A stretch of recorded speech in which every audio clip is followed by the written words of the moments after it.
Let's start with a pop quiz. Can you name the only subject in school that promotes physical and emotional health, helps children learn better, and cultivates the character that they need to be productive adults? I think some people out there got an A. It's physical education. I believe that physical education should be a core subject, just like math, English, science, and history.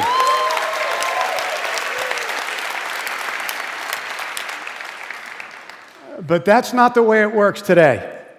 All too often, PE is treated as the least important subject versus the most important subject, which is how it should be. Children need to succeed, of course, in academic subjects. And by the way, exercise helps them do better in academic subjects. But principles of health and fitness, they are vital in the truest sense of that word. Literally, the students' lives depend upon it. Think about it. If a student has trouble with math, maybe they won't be such good budgeters. If a student has trouble confusing an adjective with an adverb, maybe they won't be a great author. Or maybe they don't understand the workings of a cell, they may not be a good biologist. But if a student doesn't understand the principles of health and fitness, they risk chronic disease and an early death. So my vision is that every school should provide every student with the opportunities that'll give them a healthy start in life, and also with the education and skills that'll give them a fit lifetime. Unfortunately, in today's school system, there are not adequate resources that are devoted to physical education, whether it's because of competing priorities or whether it's because they undervalue physical education. The median annual budget for physical education in schools, for an entire school, is $764 for the whole school, for all children. That boils down literally to pennies per pupil. Now, there's plenty of money for PE. It's a matter of priorities. It's not a matter of resources. My wife Cindy and I, 20 years ago, tried to address this issue and change the narrative about physical education. We started a program that's now called UCLA Health, Sound Body, Sound Mind.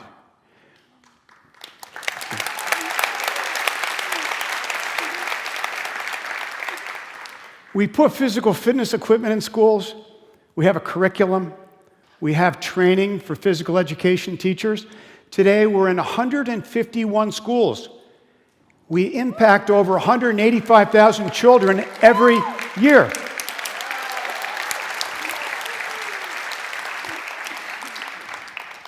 We know the problem and the solution, and there's a lot more to be done, locally, nationally, and even globally. We know that robust physical education helps children become better learners, better versions of themselves, and better people for tomorrow. Now, I know the transformative impact of exercise, both professionally and personally. This is our son, Willie. He has autism. He's 31 years old. He's thriving in a residential home. He works at Home Depot, as you can see. He paints amazing seascapes. It wasn't always that way. For many years, he struggled with behavioral issues. My wife and I were concerned about his weight, which had soared to over 220 pounds. That's a lot for even a 6-footer like Willie. Then, 6 years ago, a wise member of Willie's care team said, let's have Willie do some exercise. And he went on a treadmill in the beginning, 20 minutes. Now he's ramped up to 2 hours a day. He runs in local races. I've tried to run a few with him. I can't keep up with him. The results have been spectacular. Willie was diagnosed at the age of 3. And for the last 20 years, he has been on meds and therapy of some kind. But I'm here to tell you, ladies and gentlemen, that the best therapy, the best med he's ever had is exercise.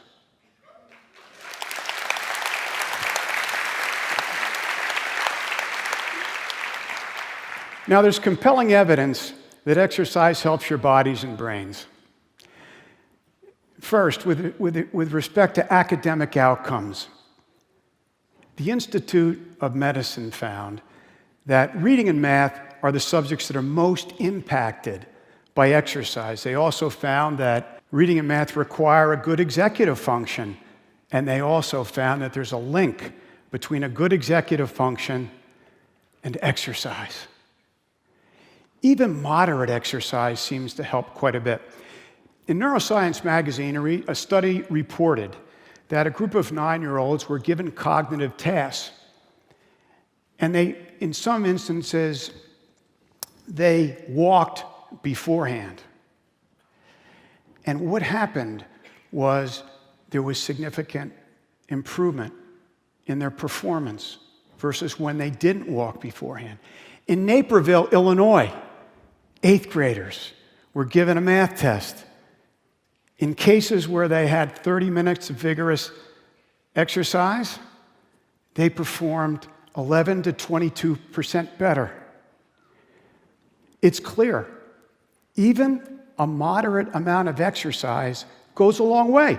So if you had just a slight change in priorities, a slight change in resources, there would be a substantial change in learning by our students. Dr. John Ratey, a Harvard neuroscientist, explains why this is so. He says exercise releases a cascade of neurochemicals and other growth factors that bolster the brain's infrastructure.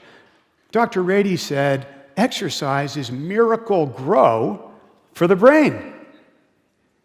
He said there are basically 3 reasons for this. First, exercise optimizes your mindset, improving your alertness and your motivation. Second, exercise helps cells bind together, which is a way that the brain holds information. And third, exercise actually helps create new nerve cells in the hippocampus, which is the center for learning and memory.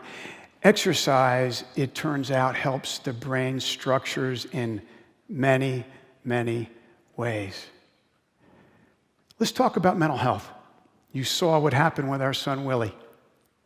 The Mayo Clinic did a study where they found that endorphins that are released upon exercise, they're the brain's neurotransmitters and the feel-good effect. It has an impact on mild cases of depression and anxiety. It turns out that exercise is a low-cost, effective, natural way to deal with life stressors. Think about socially. These days, many of us spend a lot of time on screens, particularly students. There's a lot of loneliness that scientists are finding right now.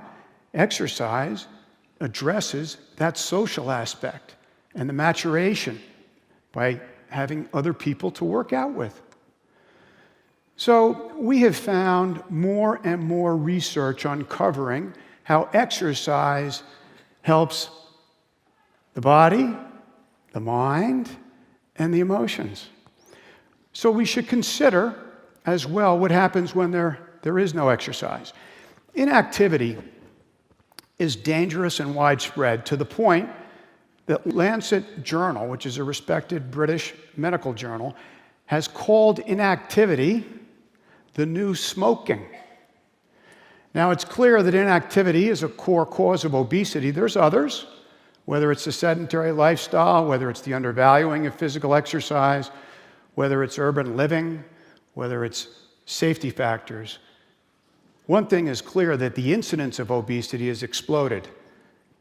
It's doubled amongst children since the 1980s. During that same period, amongst adolescents, it's tripled. A third of American children today are overweight. 14 million American children are obese. 14 million. That is unacceptable. The impacts of obesity are profoundly disturbing. The World Health Organization characterized several. They said that obese children tend to be bullied at school.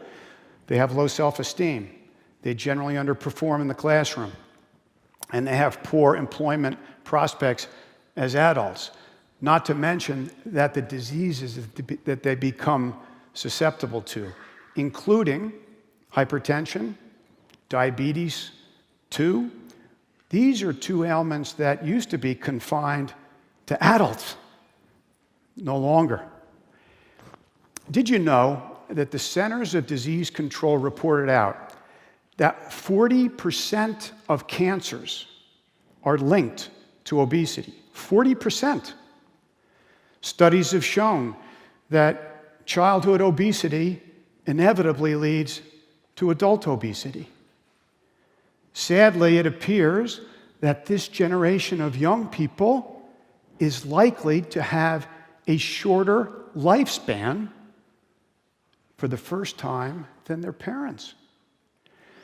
Public health visionary Dr. Jonathan Fielding has said, and I paraphrase, the results are in. Younger people are not working out. They are in danger. It's a pathway to chronic disease and early death. He said, shockingly, 19-year-olds get no more exercise than 60-year-olds. Now, ladies and gentlemen, I'm 68. 60's in my rearview mirror. Normally, I'd like to be compared to a 19-year-old, but not today. And if this picture isn't scary enough, the financial consequences are quite high. Johns Hopkins researchers submitted a report that basically said if you take all children between the ages of 8 and 11, put them on a program of regular exercise, 25 minutes, 3 times a week, which, by the way, is 20% of what is the recommended amount, the savings will be $62.3 billion over the course of their lifetimes, whether it be in lost wages or in medical expenses. So we're looking at a massive health crisis. What's the solution? Well, clearly one solution is schools. Why is that? Well, that's where the children are. That's where the purpose is to train and to educate. I call physical education class the low-hanging fruit on the fitness tree. Children deserve to be literate in physical fitness just like they do in English or math. They deserve to understand the roles that nutrition and fitness play, and it's not just confined to your bodies, it also has to do with cognitive achievement, mental and emotional health. And again, studies have shown that students who take physical education are more likely to be active outside of physical education class. That will set a firm foundation for fitness as they go into adulthood. Special area of concern is low-income schools. Children's Defense Fund study found that children in low-income neighborhoods are 9 times more likely to be overweight. We know that in low-income neighborhoods there's relatively few safe play spaces, few affordable healthy food options. Organized sports, very expensive. So it may be realistically that physical education in lower income neighborhoods is the only realistic chance for those students to get any exercise. You know, I think what strikes me most is that physical education class is the only class that benefits the body, the mind, and the spirit. This is not breaking news. This is ancient wisdom, all the way up to the present, that there's a fundamental connection between body, mind, and spirit. This is a timeless concept that's being ignored today in the educational establishment. Exercise is good for your body, but it also teaches resilience and perseverance and a host of other character traits that are necessary for a life well lived. Physical education class is a practice field where these character traits can be honed and developed. To have our children reach their highest potential, it's the adults in the room that need to make the best decisions for them. In the United States, we enjoy one of the highest standards of living in the world.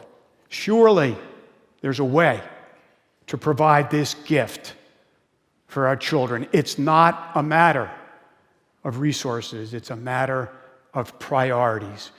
We did it in the 1960s when our schools rallied around the call of President Kennedy for a fit nation, and we could do it again.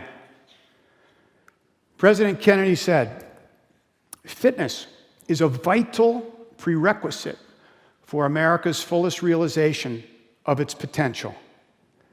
It was then, and it is today. So let me leave you with a couple of thoughts. It's well settled in law and in the constitutions of many states that education is a fundamental right. Shouldn't physical education be a fundamental right?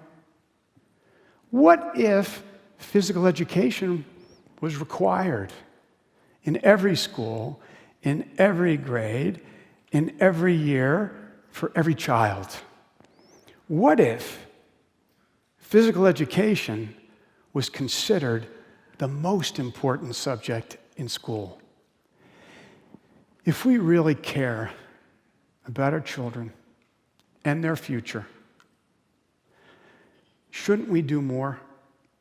I know what our son Willie would say. Thank you.